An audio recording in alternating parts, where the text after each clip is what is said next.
G'day guys, Rukshan here. Thanks for joining me for yet another news vlog. I'm going to change up the format today and start with the Aussie and world news first before I get to Davos, because I've got quite a bit to get through from Davos updates from yesterday. Now, before I do this, I want to start with a cleansing ceremony because I am changing the format. So a little bit of Davos witchcraft to get the show underway. Here we go.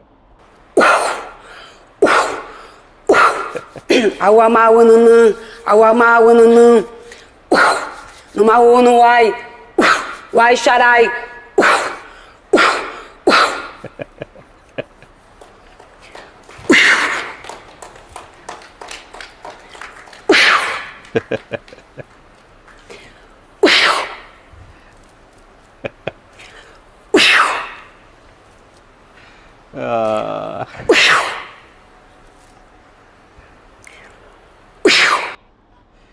I can't believe I wasted the first minute of the show showing that.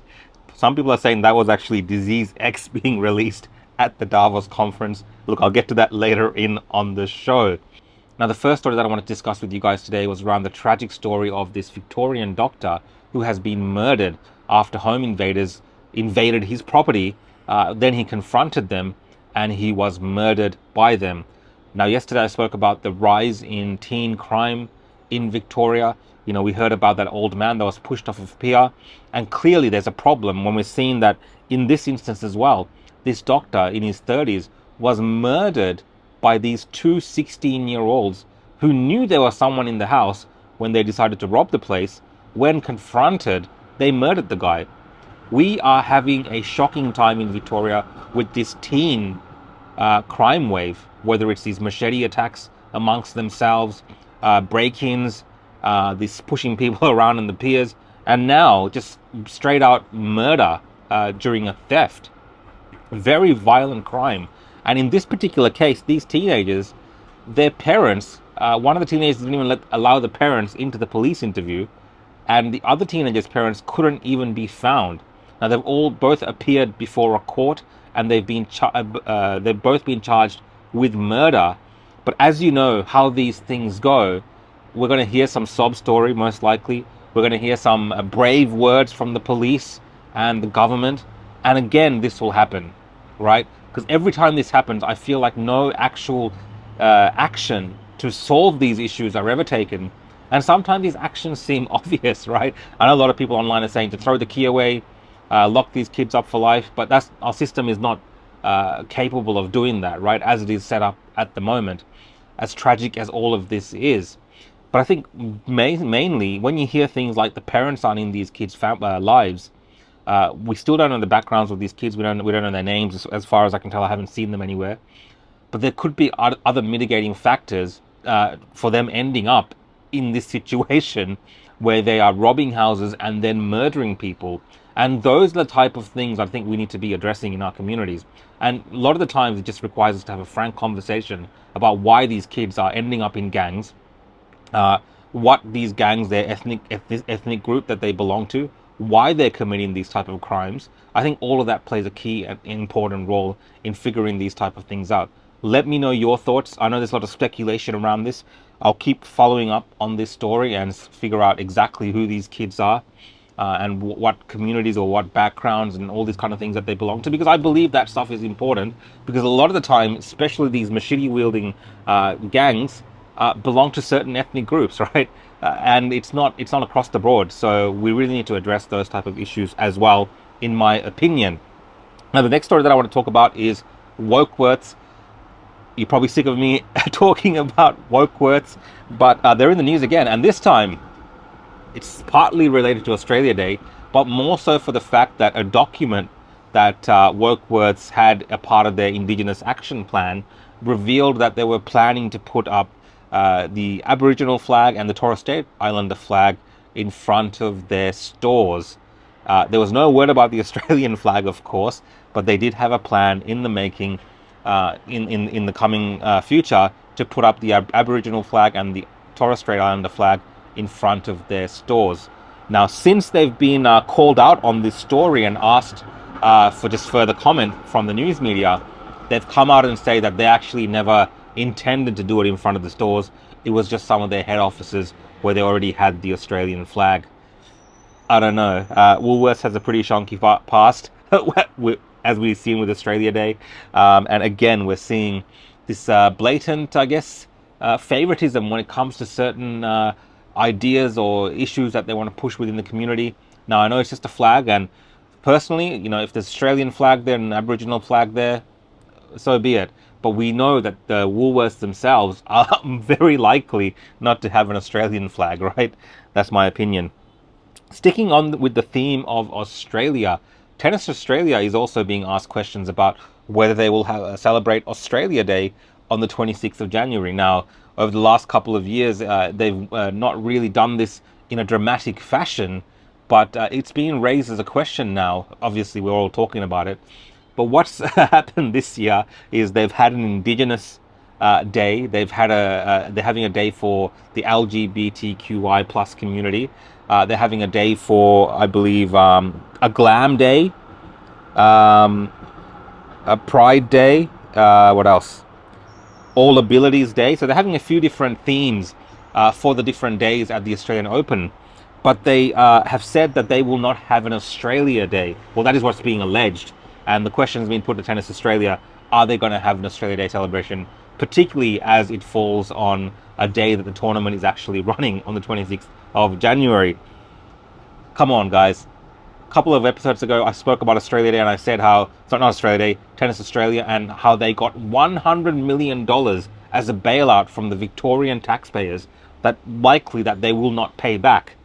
And here they are, this same organization, just treating Australia Day like crap.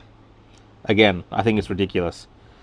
So, last one that I have is more international news, and this is a comment made by Donald J. Trump, President Trump, and he has said that, he will protect Americans from government tyranny, and I will never allow a central bank digital currency. Let's have a listen. Tonight, I'm also making another promise to protect Americans from government tyranny. As your president, I will never allow the creation of a central bank digital currency. Do you know about that? Now, to many, that's very welcome news. We know in Australia, many of the banks, even the government, is exploring these ideas. They're running trials to do with these central bank digital currencies. I'm not going to spend too much time talking about it on this episode. But the problem with these CBDCs really come when it involves government having quick, easy access to your money in a digital form, which they can potentially control. I think that's the biggest issue, right? Governments, institutions can control your money when it's all centralized, digitized, and we're no cash anymore. There's no means for you to have money in any other way except having these CBDCs. And I think people are worried about this type of future. So again, I think what Trump is doing here is a good thing, to actually lay it out that while he is president, this will never happen. We have not seen any such commitment from our leaders that I heard before, besides a few senators from smaller parties who have brought this up in the parliament. Now on to Davos. That first clip that I played was I believe an Indigenous woman just doing some sort of Indigenous style ceremony, but people are making fun of it. Now look, Davos is notorious for having a platform where different Indigenous people come and they do their ceremonies, and it's all a part of their whole diversity shtick that they do every year. Again, it was funny that people were joking that it was someone, at this time a couple of years ago. Could you imagine someone going around and blowing directly in someone's face? But here they are doing this. That's not what I wanted to talk about when it comes to Davos. Yesterday we had Tedros, that's right, Tedros himself from the World Health Organization, discussing Disease X. Now, I can't get into too much detail about Disease X and what I really think about what's going on here on these platforms, but let's listen into the WHO and hear what Tedros had to say about Disease X. I'll just bring it up now. After we started putting a placeholder, the first that came was in the Disease X is COVID. So we have experience now, and we are preparing based on that experience. A lot of assessment has been done. by independent panels and experts. And based on the recommendation, many initiatives we have already started many initiatives. And then the other key, in order to have better prepared and to address the disease X, is the pandemic agreement. The pandemic agreement can bring all the experience, all the challenges that we have faced, and all the solutions into one. And that agreement can help us to prepare for the future in a better way, because this is about a common enemy. And without a shared response, starting from the preparedness, we will face the same problem as COVID. And deadline for the pandemic agreement is May 2024, and member states are negotiating. This is between countries, and I hope they will deliver this pandemic agreement by that time, on the deadline. So yes, you can see the main talking point there for Tedros as it pertains to disease X is that countries around the world should sign up to the WHO Pandemic Treaty. Now, Australia is looking into this. They will most likely sign up to this, and there's been a bit of opposition to it. But again, countries like Australia, America, Canada typically sign up to these things very easily, especially when we have the Labour or Liberal government in power. Now, Tedros also went on to clarify the speculation around disease X. And interestingly, he said that COVID was the first disease X. Let's have a listen in to Tedros. Disease X, it's attracting a lot of attention. And I hope you have seen in the social media. But it's not a new idea. The first time we used the terminology was in 2018. The discussions were in 2017. I was just new Director General. As you know, we annually list the emerging diseases. And MERS could be one, Zika, Ebola, those we know. But then we said, there are things that are unknown that may happen. And anything happening is a matter of when, not if. So we need to have a placeholder for that, for the disease we don't know that may come. And that was when we gave the name Disease X. So Disease X is a placeholder for unknown disease. I just wanted to start by clarifying that because there is already a lot of attention. If I may, although COVID came immediately, we were preparing for COVID-like disease. You may even call COVID as the first disease X. So yeah, I'm not going to get too much into that. I wanted to play that for you guys. You can make up your own minds. Let me know what you think about what Tedros is saying and his whole stick about disease X and him trying to calm down the social media chatter around this. Actually COVID itself, today it came out on the Wall Street Journal, just a couple of hours before I started this video, that documents that congressional investigation is looking into in the US has shown in these documents that the Chinese, CCP had already mapped out, sequenced COVID 2 weeks before they actually let the international community know. So we are just finding out this information now. And there was a time that if you mentioned this type of thing in any manner or form on social media, they would ban you. Even today, if you talk about it in the incorrect manner on some of these platforms like YouTube, you will get banned for it. But if you want to look that up, you can look it up on the Wall Street Journal. Just type in China and coronavirus, and you can see the latest update on that news as well. In terms of good news from the World Economic Forum, yes, there is some good news. And this time it's not a parody, it's not a meme.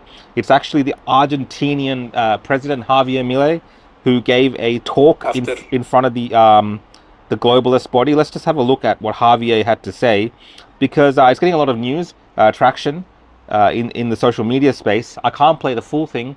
You can go to Twitter and find this. If you follow my Twitter, you can find the full speech, but I'll just play you 1 minute from what Javier had to say. Buenas tardes. Good afternoon. Muchas gracias. Thank you very much. Hoy estoy acá Today, I'm here para decirles que Occidente to tell you está en that the peligro. Western world is in danger. Está en peligro porque And it aquellos que is supuestamente endangered deben defender because los valores those de who are Occidente supposed to have to defend the values of the West are co-opted by a vision of the world that inexorably leads to socialism and thereby to poverty. Lamentablemente, Unfortunately, en las últimas in décadas, recent decades, motivados por algunos deseos motivated interesantes de by querer some ayudar al well-meaning prójimo y otros por el deseo de individuals pertenecer a una willing casta to help privilegiada, others, and others motivated by the wish to belong to a privileged caste, the main leaders of the Western world have abandoned the model of freedom for different versions of what we call collectivism. We're here to tell you that collectivist experiments are never the solution to the problems that afflict the citizens of the world. Rather, they are the root cause. Do believe me, no one better placed than us, Argentines, to testify to these 2 points. Powerful stuff there from Javier Milei. So check out his full speech. You can find it dubbed in English like that online. Again, a lot of people were worried about the fact that Javier Milei, being someone who was very, anti-globalist in his sentiment, especially anti-establishment in the way that he carried himself during the election and some of the actions he's taken since coming into power in Argentina. They were worried about the fact that he was, consorting with these people from WEF and even turning up there. But it looks like he's turned up there to rebuke them and give them just a different point of view, one related to freedom and also just calling out the West for the way that it's tragically, spiraling into a position that, Argentina, many would say, have found themselves in, and that he's helping them crawl out of that space. So very valid points made by Javier Milei. There is more that happened at the Davos, but I might bring them in tomorrow's episode because there's just a lot going on and I don't want this video to be too long. If there's any news stories that you'd like me to cover, guys, always write it in the comments. I'm always reading the comments. If you want to, support my work, you can follow me. That's the best way to support me at the moment. So just follow me on YouTube. You can subscribe to my channels here. You can also follow me on Instagram, X, Rumble, and Odyssey at The Real Rukshan. I'll see you guys for tomorrow's episode. Bye.